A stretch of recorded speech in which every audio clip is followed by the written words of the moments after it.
Video we have to discuss about the isothermal equation for an ideal gas.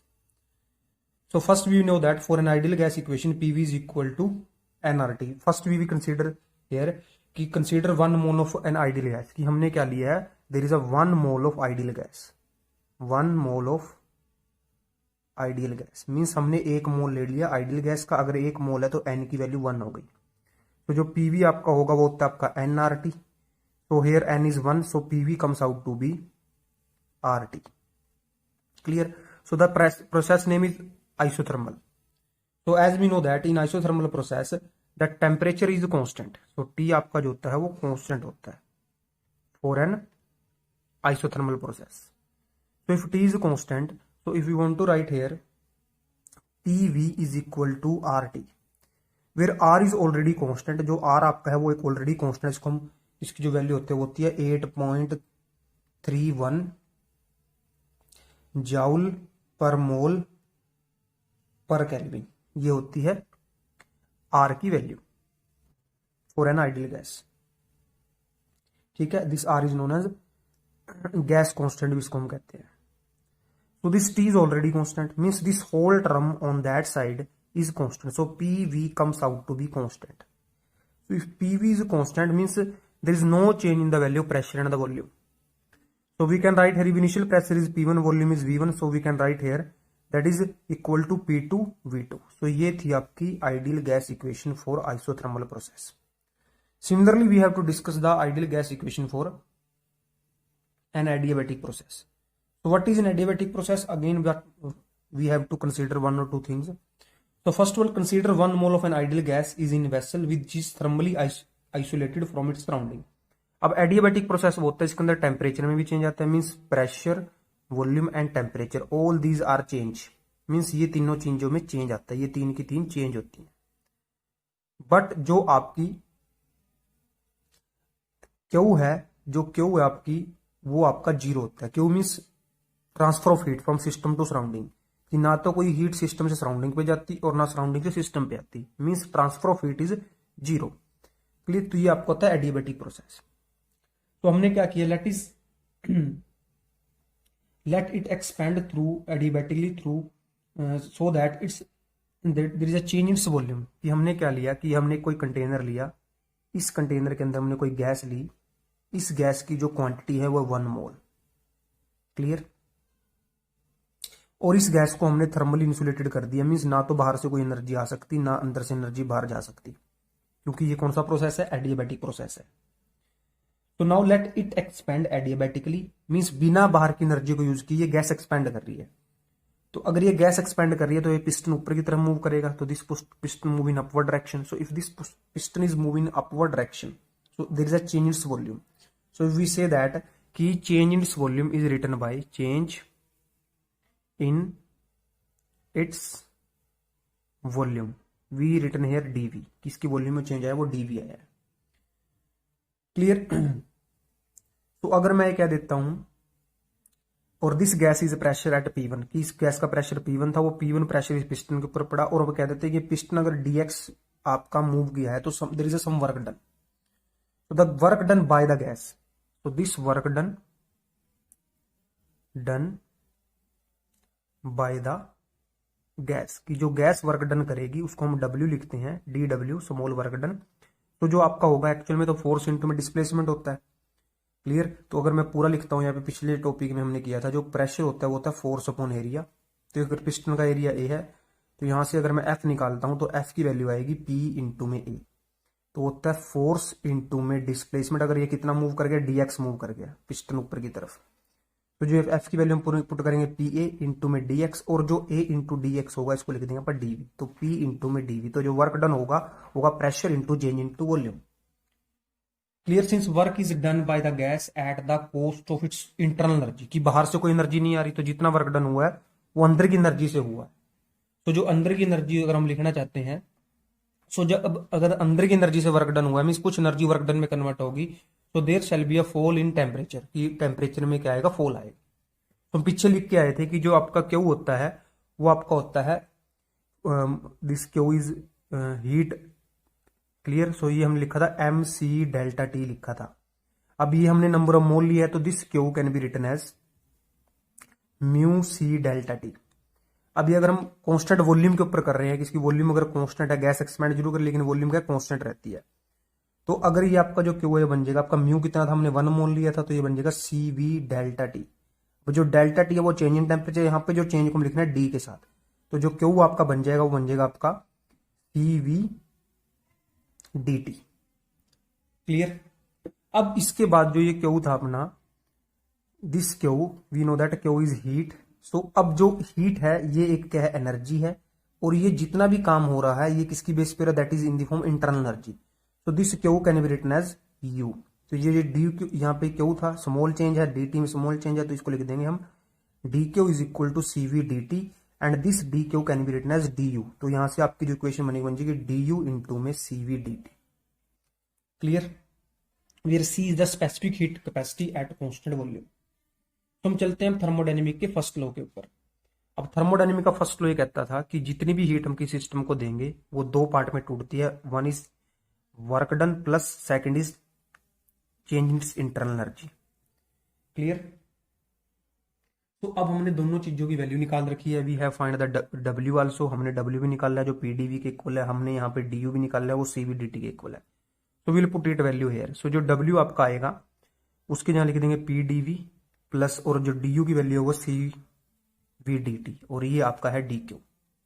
अब हमने क्या कहा था कि जब आपका एडियाबैटिक प्रोसेस होता है बाहर से कोई एनर्जी आती नहीं है ना अंदर से बाहर जाती एनर्जी, तो इसका मतलब जो एनर्जी में चेंज है वो आपका क्या आएगा, जीरो। तो अगर एनर्जी में चेंज आपका जीरो है तो हम यहां से कह सकते हैं कि जो डी क्यू आपका है वो जीरो के इक्वल है।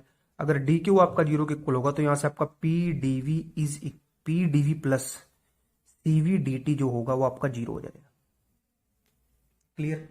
अब इसके बाद हमने क्या करना है, यहां से हमने यहाँ पे लिखना है, फिर से हम लिखेंगे आइडियल गैस इक्वेशन जिसमें पी वी जो होता है आपका वो होता है एन आर टी।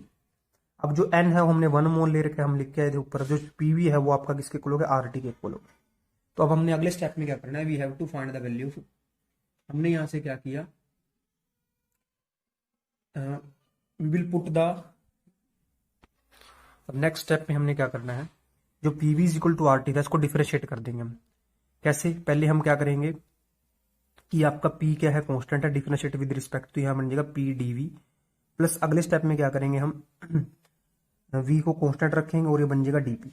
मींस ये दोनों आपके टर्म है, एक बार ये कांस्टेंट है तो ये इसके डिफरेंशिएट करना है, फिर दूसरे स्टेप में क्या हो गया, ये आपका कांस्टेंट हो गया और पी को हमने क्या कर डिफरेंशिएट कर दिया। दूसरे आर तो आपका कांस्टेंट है ये, और टी की डिफरेंशिएशन डी टी हो जाएगी। क्लियर। सो अब हमने क्या करना है नेक्स्ट स्टेप के अंदर, यहां से हमने dt की वैल्यू को फाइंड कर लेना है। जो dt आपका आएगा वो आपका आ जाएगा यहाँ से dt comes out to be P d V plus V d P divide by R. Clear. So now in this equation we have to put the value of dt। तो जब यहाँ पे dt वैल्यू पुट करेंगे तो आपको बनेगा पी डीवी एज चीज रहेगा, प्लस यहाँ पे आपकी वैल्यू हो जाएगी P d V plus V d P divide by R into में CV इक्वल टू जीरो हो गया आपका ये। अब इसके बाद हमने क्या करना है, इस इक्वेशन को हमने रीअरेंज कर लेना है। तो रीअरेंज करने के लिए हमने क्या किया, जो ये R था इसको जब एलसीएम लेंगे तो ये आर पी से मल्टीप्लाई हो जाएगा आपका, तो ये आपका बन जाएगा यहाँ से R P d V plus P d V plus V d P into में CV इक्वल टू जीरो। जब उधर से R जाएगा तो R आपका जीरो हो जाएगा। तो अगले स्टेप में हमने क्या करना है, हमने एक पीछे इक्वेशन की थी जो पिछले वीडियो हम लिख के आए थे, CP माइनस जो CV था वो R के इक्वल था। क्लियर। तो from here we will find the value of CV।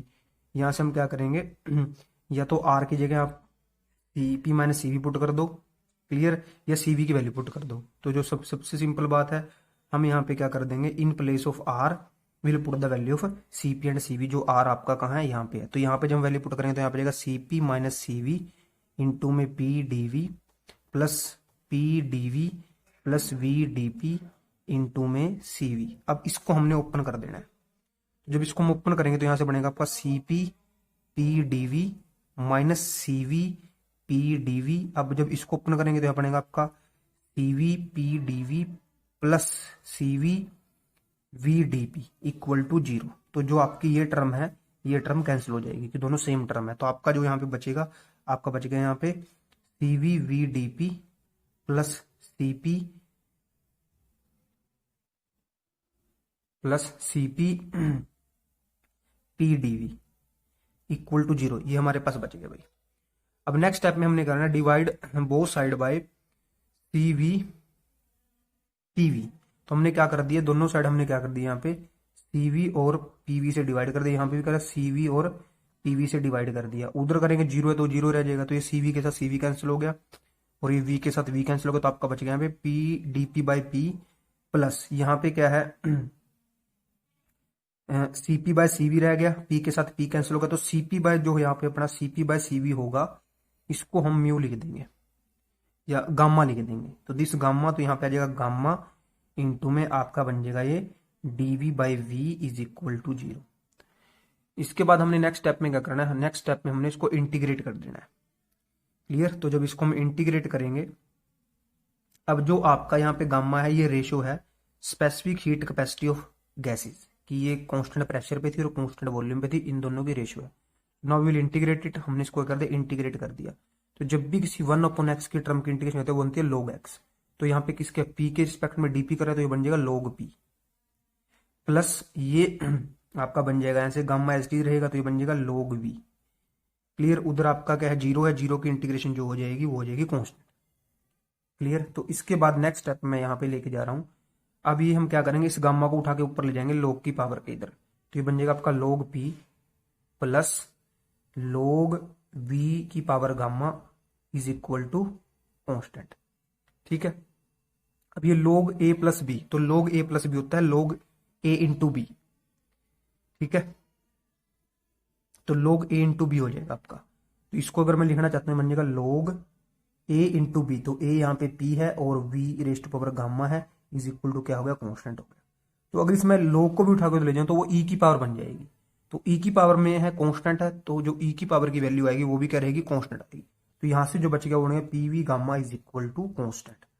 तो यहां से हमने 2 पॉइंट समझने हैं यहाँ पे कि हमने 2 इक्वेशन की हैं। एक्चुअल में ये टॉपिक आपका सिलेबस के अंदर नहीं है, बट ये रिजल्ट आपका आगे यूज होगा, इसलिए हमने इस टॉपिक को किया है।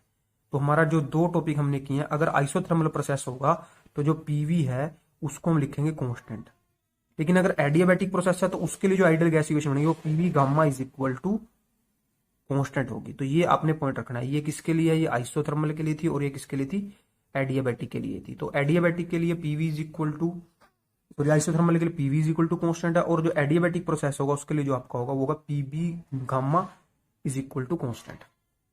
ठीक है। इसका सिर्फ ये रिजल्ट हमें यूज करना है, इसका हमने सिर्फ ये दोनों रिजल्ट यूज करने हैं, बाकी ये टॉपिक आपके सिलेबस में नहीं है। तो जो हमने पिछले पार्ट में किया है PV is equal to constant and PV gamma is equal to constant, वो इस टॉपिक में यूज होगा, इसलिए हमने वहां पे किया था वो। तो यहाँ पे टॉपिक है work done in an isothermal process. ये हमने आइसोथर्मल प्रोसेस के लिए वर्क डन करना है। क्लियर। अब आइसोथर्मल के लिए वर्क डन करने के लिए पहले बेटा 2-3 लाइनें हैं, उन लाइनों को आपने लिखना है हर बार।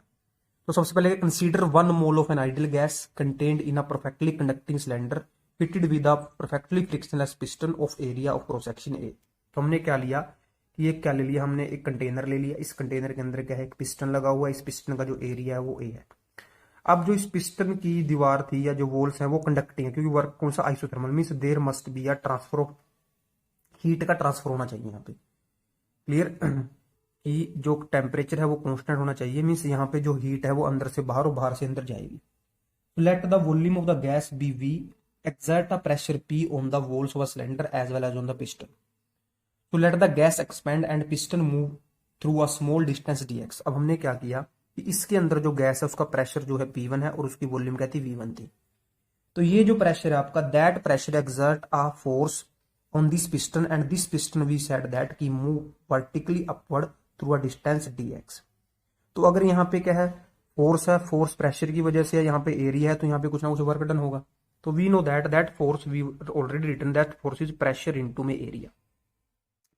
तो जो ये पिस्टन है अपवर्ड डायरेक्शन में मूव किया तो यहाँ पे वर्क डन भी है, तो that work done we said DW which is equal to, हमें पता है दैट इज फोर्स इनटू में डिस्प्लेसमेंट होता है, और फोर्स की वैल्यू हमने निकाल दिया PA इनटू में DX। अब जो A इंटू DX है वो बन जाएगा DV। तो जो DW आपका आ गया वो बन गया PDV। अब PDV means there is change in volume.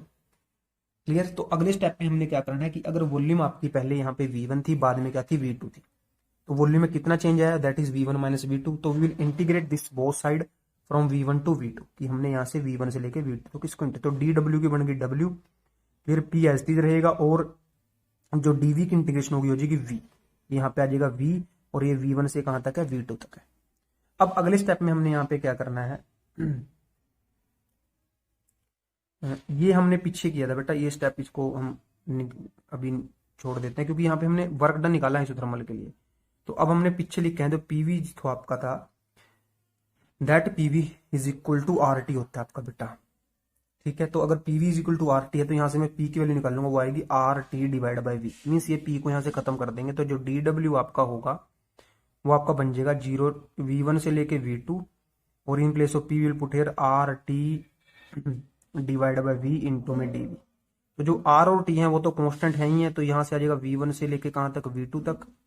तो in place of this we will put here 1 upon dv upon में v। तो अभी थोड़ी देर पीछे कर कहते हैं कि अगर कोई 1 अपॉन की फॉर्म है, जब उसकी में इंटीग्रेशन करते हैं तो that comes out to be log। तो ये बन जाएगा आपका, इधर आ जाएगा w इज इक्वल टू, इधर भी इंटीग्रेशन हो गई तो w is equal to R T into में log v, और जो इसकी लिमिट है दैट लिमिट इज v1 से लेके कहां तक, v2। अब हम दोनों लिमिट को पुट कर देंगे, जब हम दोनों लिमिट को पुट करेंगे यहाँ पे, तो लिमिट आ जाएगी आपकी R T log v2 minus v1, clear. अब जिसको मैं ओपन करूंगा तो ये आपका आ जाएगा R T log v2 minus log v1 आ जाएगा। तो log a माइनस बी, तो log a माइनस बी होता है log a अपॉन बी, ये आपका बन जाएगा R T log v2 upon में v1, ठीक है। अब जो ये सारा है this is in log e term में है, ये log e में है। तो अगर इसको हम log को चेंज करना चाहते हैं log 10 के अंदर, तो दो तरह का होता है, log 10 होता है और एक log e होता है। जब इसको log 10 में कन्वर्ट करेंगे तो जो आपका बन जाएगा, इसको हम 2.303 से क्या कर देंगे, मल्टीप्लाई कर देंगे, और आपका बन जाएगा आर log 10 v2 अपॉन में v1। तो this is the work done in case of isothermal process. तो ये हमने वर्क डन किया किसके अंदर, आइसोथर्मल प्रोसेस के अंदर। Similarly we have to find the work done in adiabatic process. तो ये स्टेप था, ये हम पीछे भी करके आए थे वर्क डन का, जिसने हमने P D W equal to P D भी प्रूव किया था। ये स्टेप नहीं करना आप लोगों ने, आपने क्या करना है, यहाँ पे पी को पुट करना है, इस स्टेप को दोबारा से रिपीट नहीं करना, क्लियर। अब इसके बाद चलते हैं work done in adiabatic process. तो एडियाबैटिक में हमने क्या कहा था, प्रेशर भी चेंज होगा, टेम्परेचर भी चेंज होगा, वॉल्यूम भी चेंज होगी, लेकिन जो एनर्जी आएगी कोई बाहर से एनर्जी नहीं आएगी, जितना भी वर्क डन होगा वो इंटरनल एनर्जी के बेसिस पे हो। तो सबसे पहले हम यहाँ पे क्या लिखेंगे, consider 1 mole of N ideal gas contain in insulated cylinder fitted with a perfectly insulated piston of area cross section. अब हमने क्या लिया है, जो यहाँ पे हमने सिलेंडर लिया है, इसके अंदर जो पिस्टन लगा हुआ है और जो इसकी वॉल है वो परफेक्टली इंसुलेटेड है, मतलब अंदर से हीट बाहर और बाहर से हीट अंदर नहीं जा सकती। तो late the volume of the gas V be exert a pressure P on the wall of the cylinder as well as on the piston. So due to this pressure, the gas expand करेगी and the piston move through a distance small dx। और वही बात है भाई कि इसके ऊपर pressure था, उस प्रेशर की वजह से पिस्टन ऊपर की तरफ गया, तो ये पिस्टन यहाँ पे चला गया, मान लो तो कितनी डिस्प्लेसमेंट dx है। तो फिर से हम वही dw लिखेंगे पहले की तरह, तो जो dw आपका होगा वो फिर से क्या आ जाएगा, दैट इज pdv। अब हमें पता है कि जो गैस है आपकी, that gas expand from volume v1 to v2, आपकी v इनिशियल से या v1 से v2 तक एक्सपेंड कर रही है। तो जो वर्क डन आपका हो रहा है उस वर्क डन की वैल्यू हमने निकालनी है। तो अगर हम वर्क डन निकालना चाहते हैं तो we have to integrate it. तो कहां से कहां तक करेंगे, v1 से लेके v2 तक। अब जैसे जो पिछला टाइप था उसके अंदर लिखा था pv इज इक्वल टू, हमने nRT लिखा था, n की वैल्यू 1 थी, तो pv किसके इक्वल था, RT के इक्वल था। ये दोनों कॉन्स्टेंट थे, क्योंकि R भी कॉन्स्टेंट, T भी कॉन्स्टेंट में। अभी हम आइडियल गैस इक्वेशन लिख रहे हैं किसके लिए, एडियाबैटिक प्रोसेस के लिए। तो वो क्या थी, PV gamma is equal to constant था वो, क्लियर। उस कॉन्स्टेंट को मैं क्या मान लेता हूँ, के मान लेता हूँ। तो यहां से आपका आ जाएगा PV gamma is equal to K. तो अब हमने क्या करना है, फिर से यहां से पी की वैल्यू निकालेंगे। तो इस पी की वैल्यू जो यहां से आएगी वो आपकी आ जाएगी पी इज इक्वल टू के बाय गामा, वी की पावर गामा। तो यहाँ पे पुट कर देंगे, जब यहाँ पे पुट करेंगे तो वी पुट हेयर के बाय वी की पावर गामा इंटू में डीवी, और इसकी इंटीग्रेशन कहां से है, v1 से लेके कहां तक, v2 तक इसकी इंटीग्रेशन होगी। तो फिर से आपका जो के है वो तो बाहर चला जाएगा और अंदर इंटीग्रेशन आ जाएगी v1 से लेके v2 तक, और यहाँ पे आ जाएगा। अब ये गामा नीचे है, अब आपको बताता हूँ कि जब भी हम 1/x की लेकिन कभी भी 1/x स्क्वायर की इंटीग्रेशन नहीं होती। तो इंटीग्रेशन होती है जब आपकी टर्म सिंपल होती है, बिना स्क्वायर बिना क्यूब वाली, तब आपकी इंटीग्रेशन होती है। तो इसको हम ऊपर उठा के ले जाएंगे, तो ऊपर लेके जाएंगे तो ये पावर जो गामा है माइनस की हो जाएगी और इधर आ जाएगा डीवी। अब इसको हमने इंटीग्रेट करना है। तो हमने लिखा था जब x की वैल्यू 1 थी, जब उसको इंटीग्रेट करते तो हमारा आता था x 1+1 डिवाइड बाय 1+1, मीन्स जो आपकी पावर है उसमें एक प्लस कर देंगे और उसी से हम क्या करेंगे, डिवाइड करेंगे। ठीक है, हम पीछे करके आए थे, पिछली इंटीग्रेशन हमने की थी। अब जब हम यहाँ पे जाएंगे तो उधर तो w बन गया आपका, और जब इसकी इंटीग्रेशन होगी तो यहाँ पे v की power minus gamma plus 1 divide by minus gamma plus 1, और जो लिमिट है वो कहां से कहां तक है, वो आपकी है v1 से v2 तक। अब इसको थोड़ा मैं रीअरेंज करके लिख लेता हूँ। जिसको मैं रीअरेंज के लिखूंगा तो मैं गामा को पीछे ले आता हूँ और उसको आगे ले, तो इसको मैंने क्या लिख दिया, 1/1 माइनस गामा लिख दिया। अब मैंने यहाँ पे वैल्यू पुट कर दी, इसकी वैल्यू पुट की v1 और v2 की वैल्यू पुट की, तो जो ब्रैकेट आपके अंदर आएगी उसके अंदर लिख दिया v2, तो v2 1 minus gamma plus 1 minus v1 1 minus gamma plus 1। तो अब यहां तक पहुंच गए। इसके बाद हम अगले स्टेप में देखते हैं क्या करना है। जब हम नेक्स्ट स्टेप में जाएंगे, ठीक है, तो नेक्स्ट स्टेप के अंदर जो आपका यहाँ पे k चल रहा था, इस k को भी हम अंदर ले जाएंगे। तो जो हम k को अंदर लेके जाएंगे तो आपकी जो टर्म बन जाएगी that is 1/1 minus gamma, in the bracket here comes out to be k v2 1 minus gamma plus 1 plus sorry minus not plus minus that is k v1 1 minus gamma plus 1। तो अभी हम पिछले step में करके आए थे कि जो pv है वो किसके इक्वल, pv गामा किसके कांस्टेंट के इक्वल था, तो वो k के इक्वल है। तो in place of k we can write pv gamma.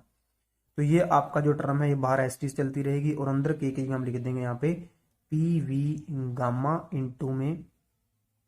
ठीक है, अब वही बात है, जब बेटा यहाँ पे P1 है तो यहाँ पे आएगा आपका इन place of P1 V1 gamma हो जाएगा। जब V2 होगा तो बन जाएगा P2 V2 gamma is equal to constant, उधर के ही चल रहा है तो यहाँ पे आ जाएगा P2 V2 V2 1 minus gamma plus 1। फिर यहाँ पे क्या है, अगर V1 है तो के की जगह हम क्या रख लेंगे, यहाँ पे लिखेंगे P1 V1 और आपका यहाँ पे आ जाएगा V1 गामा की पावर 1 प्लस v1 की पावर माइनस गामा प्लस 1। अब ये देखो ये v2 की पावर गामा है, यह v2 की पावर को बेस को सेम है, तो जब पावर को ऐड करेंगे तो आपकी जो टर्म बन जाएगी वो बन जाएगी 1/1 माइनस गामा। क्लियर, और जब इसको लिखेंगे तो यहाँ पे आ जाएगा आपका P2 v2 minus P1 v1। ये आया कैसे, तो देखो भाई ये दोनों का बेस सेम है तो पावर ऐड हो जाएंगे। जब हम पावर ऐड करेंगे तो गामा प्लस का और गामा माइनस का कट जाएंगे, तो हम यहां तक पहुंच गए। तो इसके बाद हम अगला स्टेप देखते हैं, अगला स्टेप क्या। तो अगले स्टेप में जब हम चलते हैं, ठीक है, तो अगले स्टेप के अंदर देखो क्या रिजल्ट आता है फाइनली। तो जब हम अगले रिजल्ट पे जाएंगे उसको देखते हैं।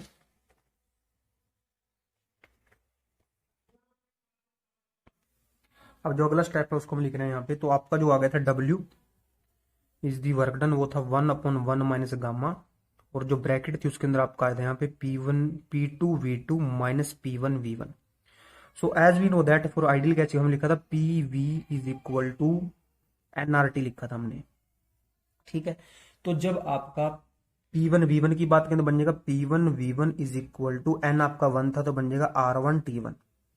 सिमिलरली जो P2 की वैल्यू होगी या V2 की वैल्यू हो जाएगी R2 T2। अब जो R है वो तो कांस्टेंट आपका, मींस जो वैल्यू है R1 is equal to R2 is equal to R। तो जो आपका यहाँ पे P2 V2 है इसकी जगह हम लिख देंगे WST आएगा। यहाँ पे होगा 1/1 minus gamma, in place of P2 V2 we can write here R T2 minus R T1। और अगले स्टेप में जो ये R है बाहर चला जाए तो W आपका आ गया R/1 माइनस गामा और आ गया T2 माइनस T1। तो ये था आपका work done in adiabatic process. अब 2 पॉइंट यहाँ पे लिखने हैं। When the work done by the system, कि जब सिस्टम वर्क डन करेगा, ठीक है, तो उस टाइम जो वर्क डन होगा वो आपका पॉजिटिव होगा। और जब work is done on the system, जब वर्क सिस्टम के ऊपर होगा तब आपका जो होगा, जब आपका वर्क डन नेगेटिव आएगा। तो वो डिपेंड किसके ऊपर करेगा, कि when work done by the system. Clear, तो अगर वर्क डन सिस्टम करेगा तो सिस्टम क्या करेगा, एक्सपेंड करेगा। तो सिस्टम अगर एक्सपेंड करेगा तो जो T2 आपका होगा that is less then T1। ठीक है, T2 जो आपका होगा वो लेस देन T1 आएगा। ठीक है, और उसके बाद मैंने work done by the system, तो उस टाइम आपका जो होगा that is T2 is greater than T1, जो T2 आपका होगा ग्रेटर देन T2 हो, तो temperature of the system increase when it's compressed. अब वही बात है बेटा कि जब कोई चीज एक्सपेंड करेगी, ठीक है, जब कोई चीज क्या करेगी, एक्सपेंड करेगी, तो जो टेम्परेचर है वो आपका क्या करता है अब मान लो ये कोई गैस थी आपकी, इस गैस को अगर हम कंप्रेस करते हैं तो पार्टिकल क्लोज आते हैं, अगर पार्टिकल क्लोज आएंगे तो टेम्परेचर आपका इंक्रीज करेगा, ठीक है। अगर पार्टिकल दूर जाते हैं, ठीक है, तो जो पार्टिकल दूर जाएंगे तो जो सिस्टम है वो आपका क्या करेगा, एक्सपेंड करेगा, ठीक है, एक्सपेंड करेगा। तो यहाँ पे इसने एक और इसको लिख दिया, अब ये इस यहाँ से माइनस का साइन निकाल लिया इसने, जो माइनस का साइन निकाला वो कैसे, आर को ऐसे रखा, यहाँ लिख दिया गामा -1, यहाँ से माइनस कॉमन ले लिया तो अंदर लिख दिया T1 - T2। तो इसके बेसिस पे वो आपको बता रहे हैं, ठीक है, कि जब सिस्टम एक्सपेंड करेगा तब क्या होगा, जब सिस्टम कॉन्ट्रैक्ट करेगा तब क्या होगा। अब जब सिस्टम हम कहते हैं कि when the work done is by the system, जब सिस्टम वर्क डन करेगा, तो उस केस में अगर आपको समझाता हूं मैं यहाँ पे कि मान लो कोई पिस्टन था, अगर सिस्टम वर्क कर रहा है तो पिस्टन बाहर की तरफ जाएगा, तो अगर पिस्टन बाहर की तरफ जाएगा तो मान लो पहले टेम्परेचर क्या था, T1 था, क्लियर, और बाद में टेम्परेचर क्या T2 हो गया, ठीक है। तो अगर हम देखते हैं यहाँ पे कि जब पार्टिकल क्लोज थे और फिर पार्टिकल दूर हो गए, तो जो पार्टिकल क्लोज होंगे दे विल कोलाइड, तो जो T1 होगा that is greater than T2, ठीक है। अब जब सिस्टम के ऊपर वर्क डन होगा, मान लो पिस्टन पहले यहाँ पे था तो टेम्परेचर मान लो T1 था, ठीक है। अब इसको हमने कंप्रेस कर दो, पार्टिकल क्लोज आ गए, तो पार्टिकल क्लोज आ गए तो they will collide with each other, अगर वो कोलाइड करेंगे तो टेम्परेचर इंक्रीज करेगा, तो यहाँ पे क्या होगा, जो T2 है वो ग्रेटर देन किसी का T1। अगर T2 बड़ा होगा तो वर्क डन नेगेटिव है, ठीक है। कब हुआ T2 कब बड़ा हुआ, जब पिस्टन नीचे की तरफ आया था। अगर T1 बड़ा होगा तो वर्क डन क्या होगा, पॉजिटिव होगा। तो ये आपका टॉपिक था work done in adiabatic and work done in isothermal process. अब आपका है रिवर्सिबल प्रोसेसेस, ये हम पीछे पढ़ के आए हैं, लेकिन इसकी डेफिनेशन को पढ़ते हैं फिर एग्जांपल के साथ आपको समझाऊंगा। A process is said to be reversible when various stages of an operation to which it is subjected can be reversed back to opposite direction in such a way that the substance passes through the exactly the same condition at every step in the reverse process as in the direct process। मतलब ये है कि किसी process को return करना है अपनी उसी पोजीशन पे जहां से वो चला था, और स्टेप भी वैसे रिपीट होने चाहिए जैसे वो मतलब जैसे उसके स्टेप मतलब प्रोसेस डायरेक्ट प्रोसेस में थे वैसे ही प्रोसेस उल्टा होगा, वही भी ऐसे होने चाहिए। फॉर एग्जांपल हम ये कहते हैं कि मान लो कोई पार्टिकल था या कोई सिस्टम था, उसका जो पहले टेम्परेचर था वो T1 था, प्रेशर P1 था और वॉल्यूम V1 थी। तो ये प्रेशर जब यहाँ पे आया, मतलब इस स्टेट में आया, तो यहाँ पे टेम्परेचर T2 हो गया, प्रेशर P2 हो गया और वॉल्यूम V2 हो गई। फिर अगले स्टेप में गया, यहाँ पे क्या हुआ कि जो प्रेशर टेम्परेचर था वो T3 हो गया, प्रेशर जो था वो P3 हो गया और वॉल्यूम V3 होगी। अब यहाँ से इस सिस्टम ने अपोजिट डायरेक्शन में चलना है, तो इस सिस्टम को रिवर्स प्रोसेस तब बोलेंगे अगर मान लो ये A पॉइंट था, अगर ये B पॉइंट था, अगर ये C पॉइंट था, अगर वो दोबारा B पॉइंट पे आता है तो B पॉइंट के ऊपर फिर से उसका क्या टेम्परेचर T2 होना चाहिए, प्रेशर P2 होना चाहिए और वॉल्यूम V2 होनी चाहिए। तो मीन्स जिस कंडीशन से वो आगे बढ़ते हुए पास किया था वही कंडीशन वो दोबारा आते हुए उसी कंडीशन से उसने पास करेगा, तो उस प्रोसेस को रिवर्सिबल प्रोसेस कहेंगे। एग्जाम्पल इसका सबसे सिंपल एग्जाम्पल आपका क्या है कि when a spring is slowly stretched work is done on it, so if on the other hand it is allowed to contract the original length, the same amount is work done by the spring. So however it must be remembered that extension or the contraction must be very slowly under quasi-static condition। तो quasi-static condition वो होती which are nearly equal to the thermal equilibrium, जो equilibrium के नजदीक होती quasi-static condition, ठीक है। हमें सिंपल सी बात है, कोई सिस्टम जो प्रोसीड कर रहा है पहले आगे की तरफ, जब वो वापस आएगा तो जिस जिस पॉइंट के ऊपर जो कंडीशन उसकी पहले थी उसी कंडीशन के थ्रू उसने वापस आना है। तो अब इसके लिए कंडीशन क्या है कि कुछ रिक्वायरमेंट है रिवर्सिबल होने की। सबसे पहले ये है कि जो टेम्परेचर जो प्रेशर का डिफरेंस होगा सिस्टम और सराउंडिंग के बीच में वो बहुत स्मॉल होना चाहिए। दूसरा कि जो प्रोसेस है टेक प्लेस बहुत स्लोली होना चाहिए। The various part of the system must be free from friction, की जो वेरियस पार्ट है कि कुछ भी एनर्जी का लॉस फ्रिक्शन की फॉर्म में नहीं होना चाहिए।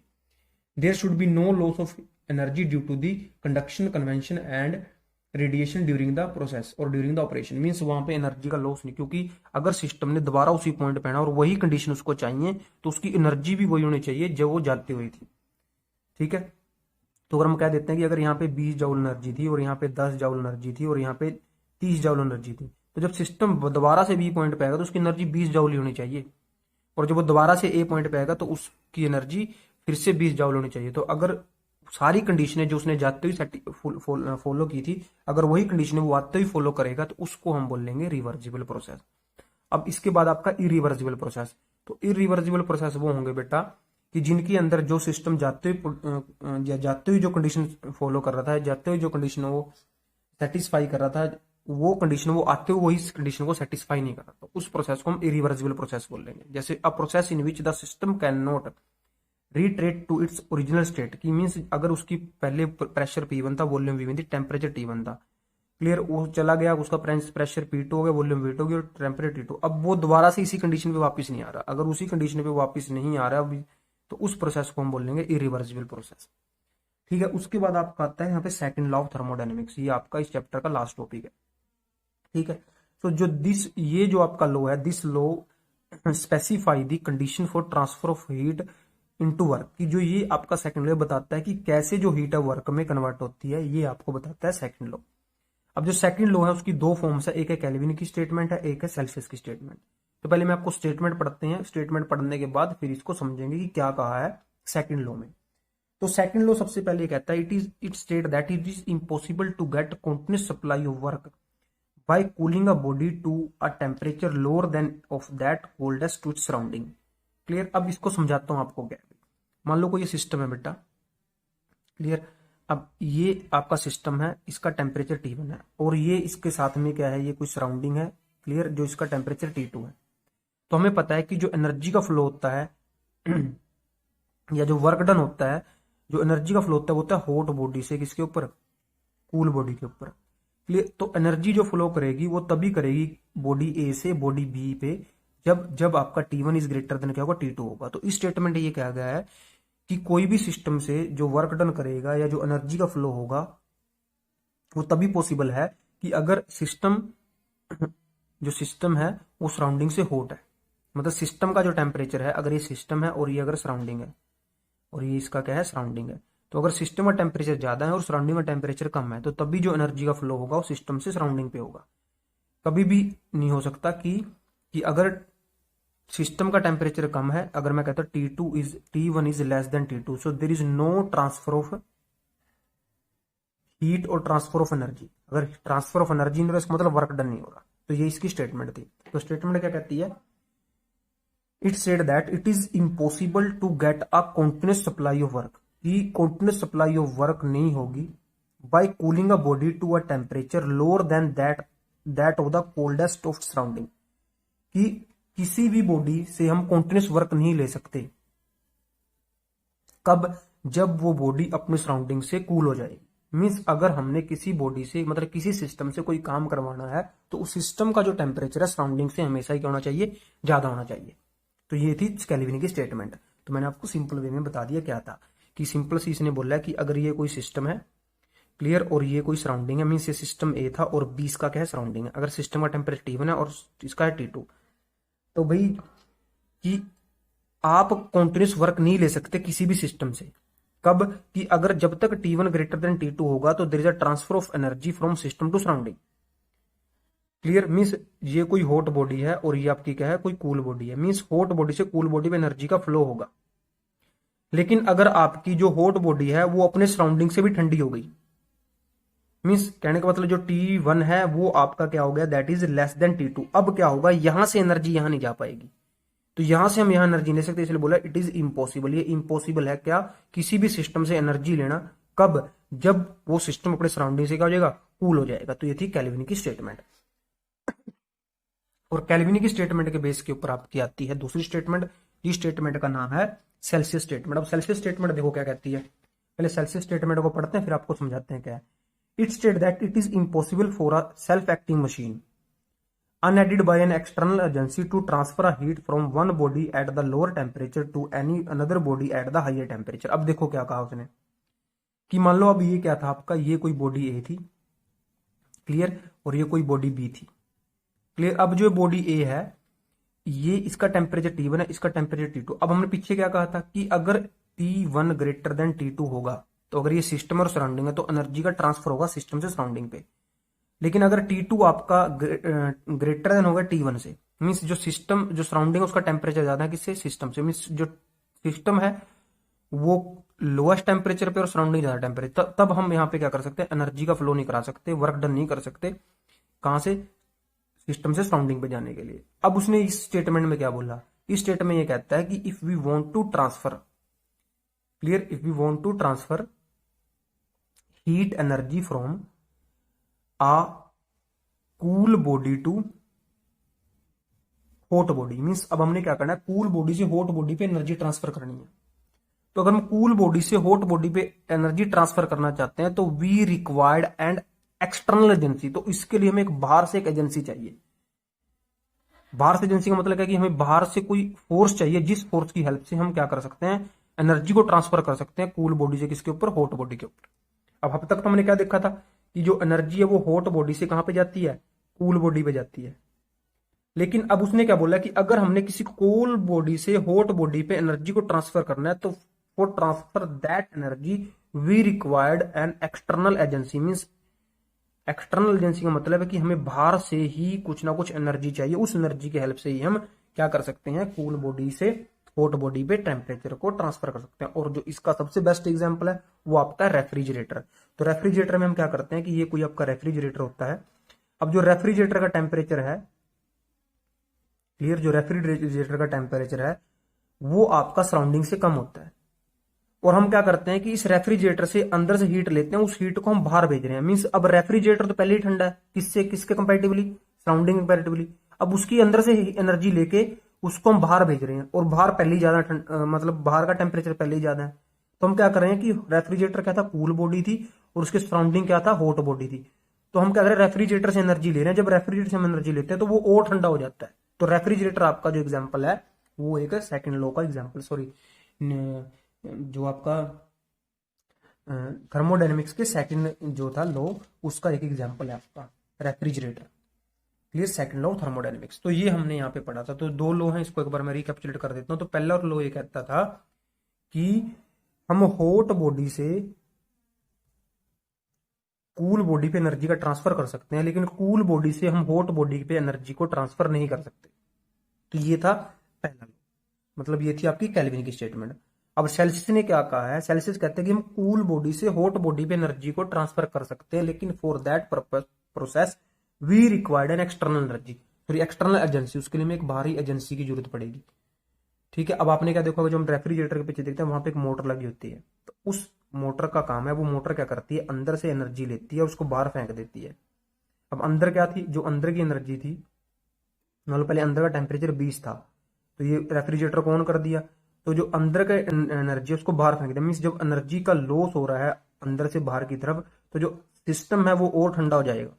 अब जो सिस्टम है वो सराउंडिंग से ठंडा है, और हम क्या ट्रांसफर कर रहे हैं, हम सिस्टम से ही एनर्जी को ट्रांसफर कर रहे हैं किसी सराउंडिंग में। Means we in that case we transfer the heat energy from a cool body to hot body. Clear, और वो किसकी हेल्प से कर रहे हैं, वी डू और we done this by the help of external agency. तो ये आपका जो टॉपिक था, ये आपका टॉपिक था सेकंड लॉ ऑफ थर्मोडायनेमिक्स। तो ये हमने आज इस चैप्टर को पूरा कर लिया है। तो इस चैप्टर के जो नोट्स हैं उनको आप इस वीडियो को देख के कंप्लीट करोगे। ठीक है, नोट्स कंप्लीट करने के बाद जितना भी आपके जो वर्क है चैप्टर का उसको आप सेंड करोगे। ठीक है, तो day after tomorrow we will meet with the next video of the next chapter.